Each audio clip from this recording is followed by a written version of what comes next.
Conhecendo a palavra para sermos transformados pelo poder de Deus. E hoje lendo em Isaías capítulo 6, o versículo 1 e o versículo 5.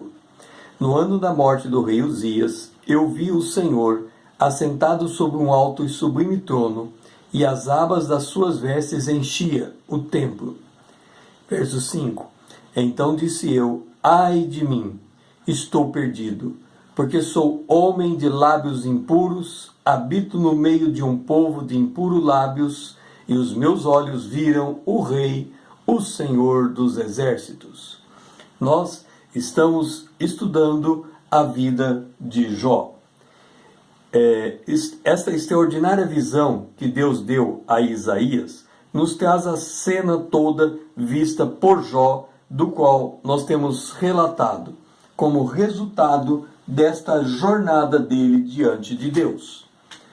Jó confessou o mesmo que Isaías. Em Jó, capítulo 42, o versículo 5, ele dizia: eu te conhecia de ouvir falar, mas agora os meus olhos te veem. E nós lemos aqui em Isaías: os meus olhos viram o Rei, o Senhor dos Exércitos. Então, nós não sabemos se Jó viu de fato o Senhor da glória. Contudo, as revelações vindas das perguntas feitas a Jó causaram o mesmo impacto desta visão que Deus deu a Isaías.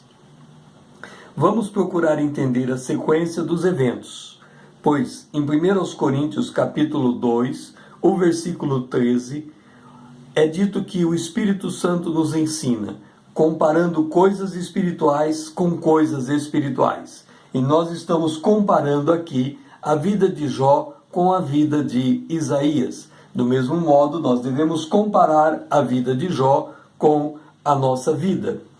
Ou seja, a nossa própria vida é comparada às coisas espirituais, porque nós somos o templo do Espírito Santo de Deus. Não podemos nos esquecer disto. Então, como foi esta rota de Jó? O início da prova de Jó foi coberta por uma intercessão da parte do Senhor.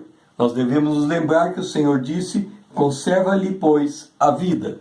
E ele, desde o início da prova e ao longo de toda ela, Jó esteve nessa posição de um adorador de Deus. Ora, qual foi o objetivo da prova de Jó? Expor o seu coração diante do Senhor. Fazer com que saísse para fora de Jó a percepção de que ele estava chegando diante de Deus baseado em sua justiça própria. E essa justiça própria tinha que cair por terra, e esse foi um dos principais objetivos da prova, fazer com que Jó se despisse da sua justiça própria. A partir desse momento, Jó passou a estar em condição de ouvir a Deus. Na conversa que ele tem com seu amigo Eliú, o seu coração é preparado para que ele ouvisse a Deus. E então, Jó fica aberto à revelação do próprio Deus. O Senhor vem falar com Jó. Por fim, Jó se rende diante do Senhor. Ora, Jó se rendera no refletir, e em especial, ele se rendera diante de duas perguntas feitas por Deus. A primeira pergunta está em Jó, capítulo 40, versículo 2.